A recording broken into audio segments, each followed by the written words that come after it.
Again, we've gotten really close, friends, family. Like before that, I believe it was like maybe the first or second. Like once we did the roof, he was like, look, if you want to put me on any reference list, especially if you're newer and you don't have that brand, an existing customer's word, I believe, is like, it's just the best thing that you can get.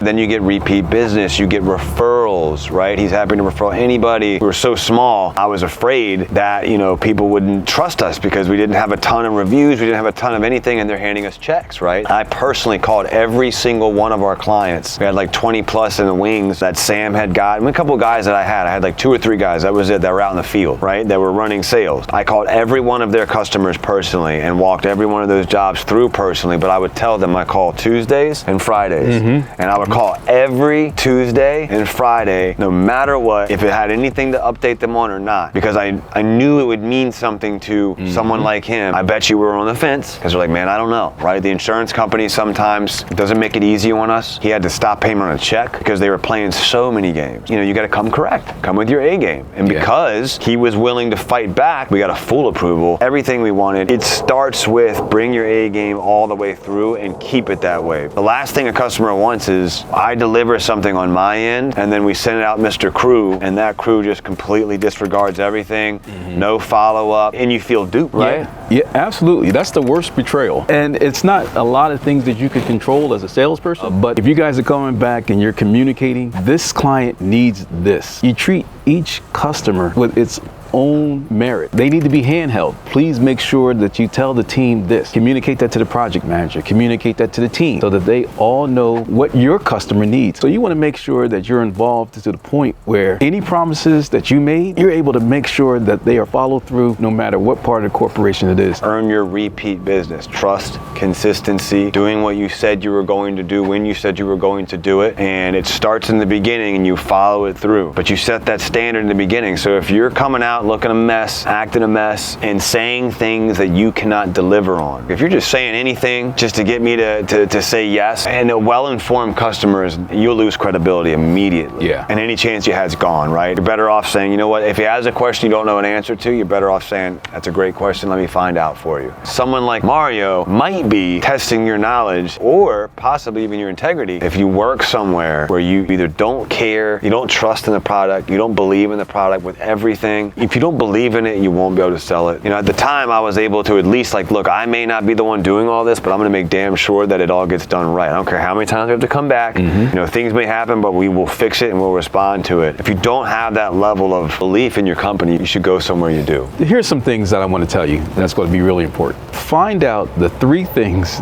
that you can talk about with your eyes closed and feel comfortable with. Feel comfortable whatever those facts are and get the customer to see that you believe in what you're selling. I had a salesperson come over who was selling blinds and they were like, listen, I don't need to do this. I'm just on the schedule. Well, there you are. I said, you don't need to do it. You can go ahead and pack up now. I don't want to waste your time. And he packed up and left. Yeah. I couldn't believe it. But he didn't believe in what he was doing. He just was doing it as, I've got 2 more people to do after this. Do you want to do it or not? And I said, well, go right ahead and pack up and go to your next job. What? Yeah, believe it or not. If you don't believe in what you're doing, if you don't feel good about what you're doing, it comes through to the customer. There's a give and take there, right? I'm not constantly trying to sell Mario every day of the week. And that's the truth, man. It's not everything has to be a home run. Not everything's going to be. Think about that. If you get greedy and you just always trying to just squeeze out of this orange, I just think that's a really big mistake, man. You're shooting yourself in the foot to make a couple extra thousand when he's willing to refer anybody, anytime, any day. So I would encourage you to step away from the sales guy routine or thought process and think in the investment game. And your investment's people. There's a whole science around this, and they call it CRM,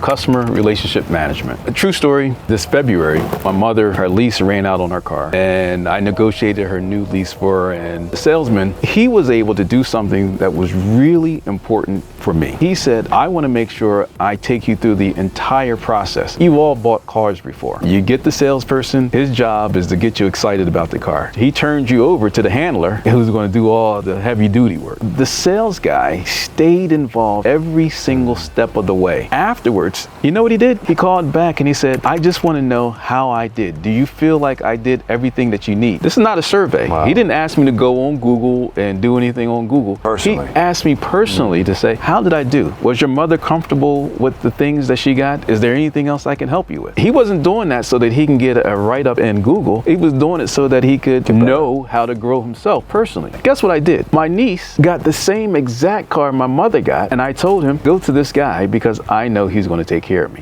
The point that I'm making is he established a relationship with me by asking, after my experience, what was it that he could do that could even help me even further. Wow. That little bit of effort was worth me going out to take to my niece, you want a car? Come on, let me show you this guy, he's going to help you out. And that's the same thing that can happen for you guys. Now you got a door open and you can exploit whatever it is from there because you established a relationship. Life is about relationship. If you cultivate them, that's a good chance of making sure that you're going to probably have a lot more success. If you just get the bird in the bush and you just keep on moving, yeah, you can eat, but are you going to be sustained? On that, Mario, thank you so much.